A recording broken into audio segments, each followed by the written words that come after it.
al doctor Mauricio D'Alessandro. Doctor, ¿cómo le va? Buenas tardes. Buenas tardes, ¿cómo están ustedes, Mario? Bueno, nos estábamos preguntando aquí con Sebastián Domenech, Paula Bernini, Rodrigo Alegre, a propósito de lo que ha pasado hoy, ¿no? ¿Se rompió el silencio o se rompió el pacto? ¿O se rompió el silencio pero todavía no el pacto? ¿Cuál es su lectura?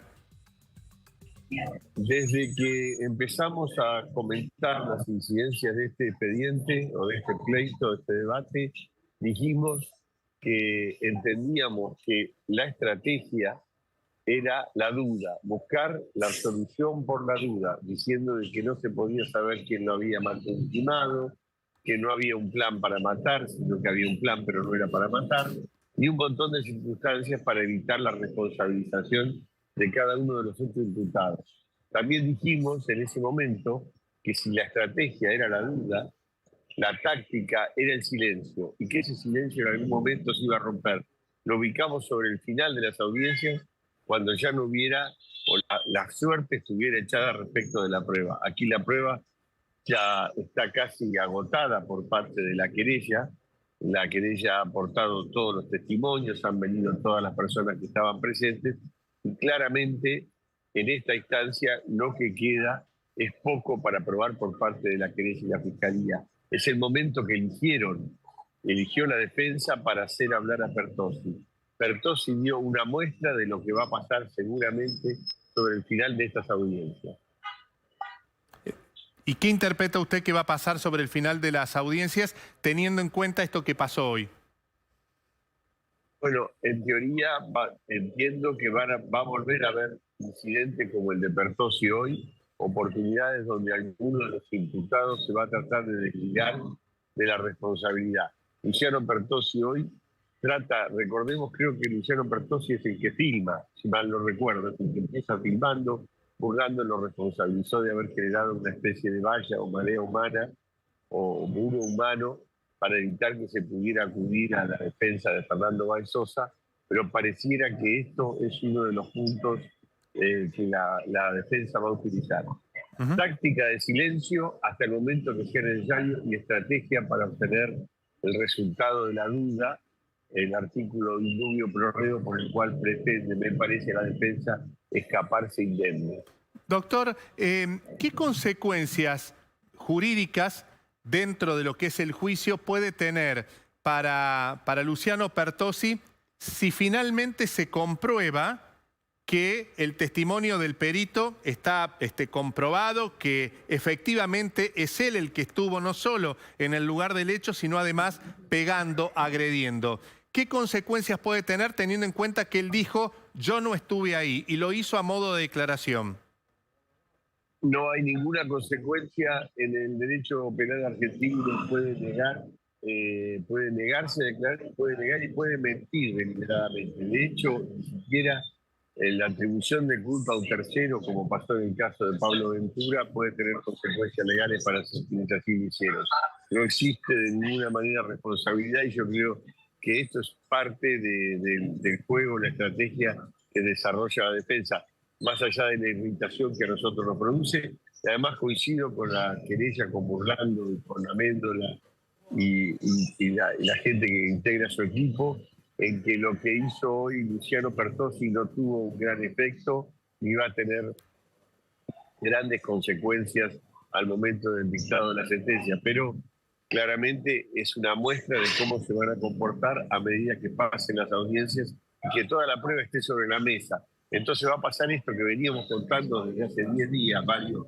No hay pruebas que lo ubiquen a Pertossi, no hay pruebas concluyentes. El tipo ve eso, levanta la mano y dice, yo no soy el del video. Es decir, esperó a que toda la prueba se produjera. Cuando vio que la prueba no era concluyente, encontró una grieta, una rendija, ahí se metió y empezó a gritar, yo soy inocente. Lo que no hicieron durante todos estos 3 años, lo hacen cuando ven que no hay prueba o que la prueba es dudosa.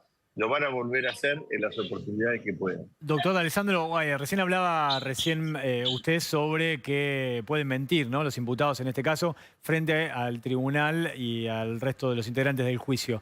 La semana que viene, si no me equivoco, el día del aniversario de la muerte de Fernando Báez Sosa, está previsto que declaren 2 de los chicos que estuvieron en Villa Gesell, que salieron sobreseídos. Estoy hablando de Guarino y Milanesi. Ellos nunca declararon, pero bueno, les toca en esta circunstancia ir a declarar en calidad de testigos. Repito esto, no declararon nunca y van a hacerlo ahora en el juicio. ¿Qué pueden decir ellos, más allá de lo que digan, ¿no? Pero digo, ¿pueden a ellos sí, como testigos, contar algo, pese a que no declararon previamente, que sea contradictorio a lo que se mostró o a lo que está en evidencia y entrar en una especie de brete que termine en un falso testimonio? Un gran punto, Rodrigo, porque hay dos temas acá. Tendría que haber declarado hoy, no sé por qué hoy no lo hicieron, seguramente una demora y eso justificó la postergación de la declaración de ellos. La de Guarino es vital, porque Guarino aparentemente en una primera reunión que tiene la Fiscalía cuando lo liberan después de estar 23 días preso, Guarino dice, yo quiero contar la verdad, y Tomei le dice, no es tu momento para hablar. Y él dice, pero yo quiero hablar adelante de la fiscal.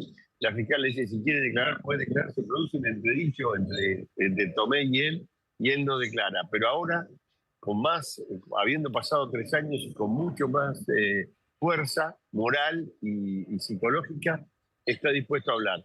La querella, en particular el implicado, es decir, la familia de Fernando Báez Sosa, tiene grandes expectativas en la declaración de Guarino, y ahí sí hay un punto, y perdón le hice largo, pero es lo que vos dijiste. Esta persona que estuvo imputada, es decir, que puede retornar a ese carácter de imputación, es decir, que puede tener una imputación en el proceso, mientras dure el proceso, puede declarar como testigo, porque en todo caso lo que estaría haciendo podría estar incriminándose. Hay una discusión sobre esto, ya ha habido varios fallos al respecto, si una persona que ha sido imputada puede luego declarar como testigo, se lo ha admitido, pero no es unánime.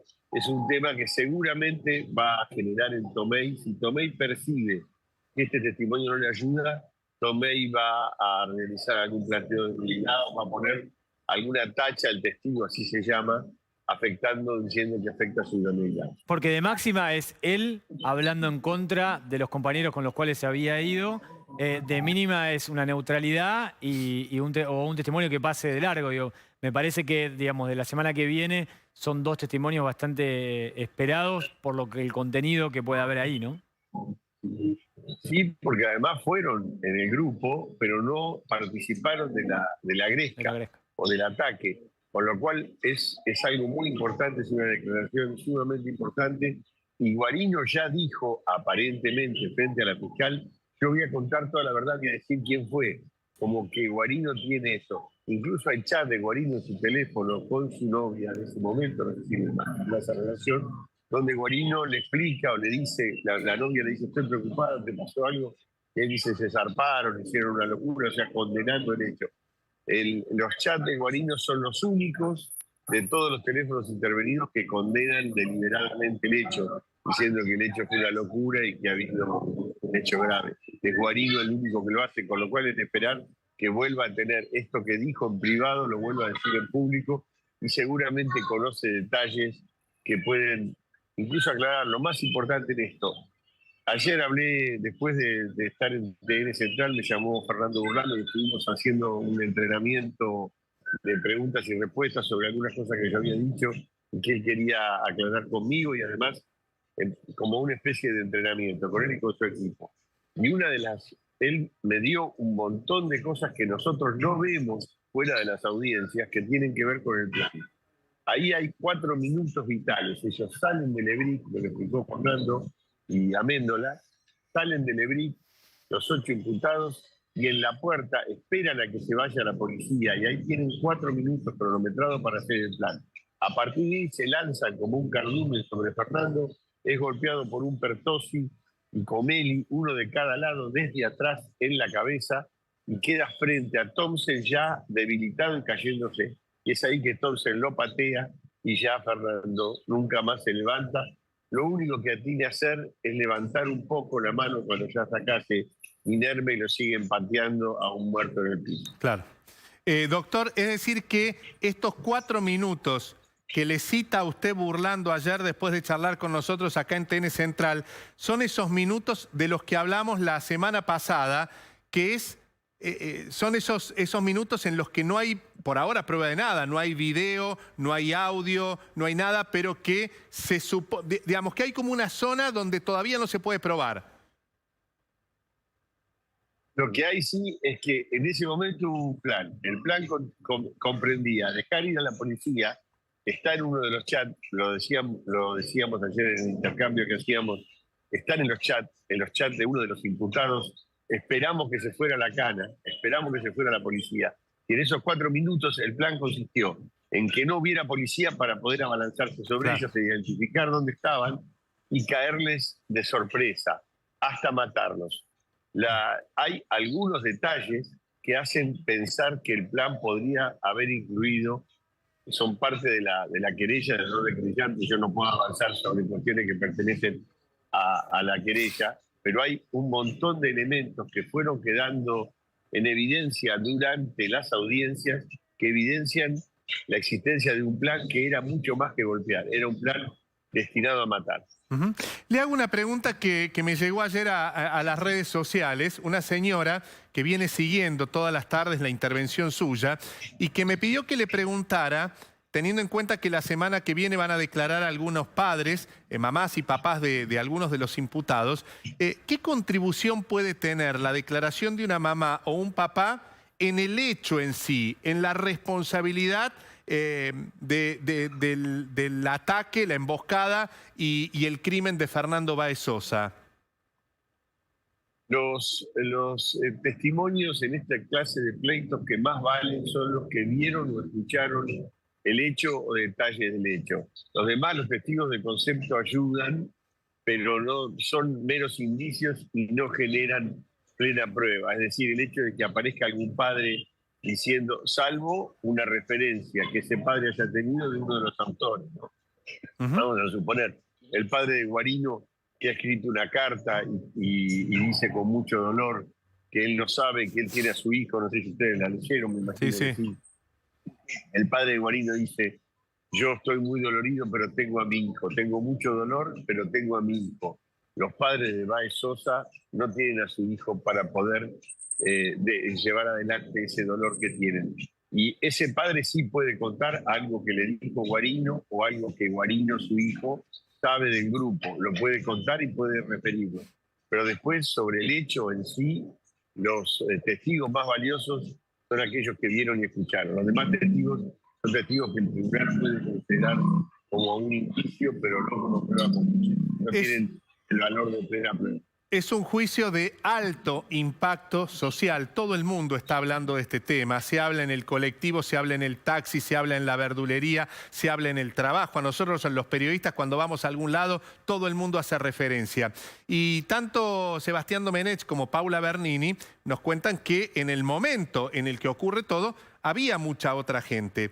¿Qué pasa si ahora, ya con el desarrollo del juicio, alguien que fue testigo, que estuvo en el lugar, que vio todo, que puede identificar y que no estaba como testigo, se quiere presentar? Digo, porque había mucha gente alrededor. ¿Lo puede hacer? No hay oportunidad. No hay oportunidad. Eso ya quedó circunscrito a la primera audiencia del debate y ahí se enumeraron, se hicieron las pruebas, son las diligencias preliminares y no existe ya posibilidades de incorporar. Lo que sí, cualquiera puede volver a hablar. Cualquiera de los testigos puede volver a pedir, y cualquiera de las partes puede volver a hablar y puede pedir, además de las últimas palabras, pedir nuevamente ser escuchado. Recordemos que cuando vos hablas de la conmoción que produce este pleito, que estamos en una situación similar al juicio de O.J. Simpson, aquel jugador de fútbol americano que mató a puñaladas a su mujer Nicole Brown y a su novio Dennis Goodman. Yo estaba en Estados Unidos y estuve viendo ese pleito en su momento en detalle. Generó un gran escándalo al momento de la sentencia. O.J. Simpson fue liberado increíblemente y varios años después perdió el juicio civil y fue a un programa de televisión a contar que efectivamente había matado a su mujer. Se hizo Había un jurado popular en ese momento, O.J. Simpson era un hombre de color, el jurado tenía varios integrantes de color, fue muy discutido, y generó una revuelta infernal en California con quema de supermercados y demás. Hubo muchos problemas en la calle. Como corolario y desgraciado en esto, él fue absuelto por la duda en el expediente y terminó confesando años después que había sido el que había matado a Nicole Brown, que era la mujer. Doctor, De hecho, perdón, sí. una última cosa. Un día yo estaba jugando al golf en una cancha acá de golf en el sur de la Florida y me toca en el carrito de al lado O.J. Simpson, que era casi un héroe, a pesar de haber sido, como dijimos, una persona que se escapó de un juicio a unas sabiendas de que había matado a su mujer y haberlo confesado después públicamente. Rarezas de la sociedad americana que uno a veces mira como un ejemplo y no lo es. Gracias, doctor. Gracias a ustedes. Hasta buenas mañana. tardes.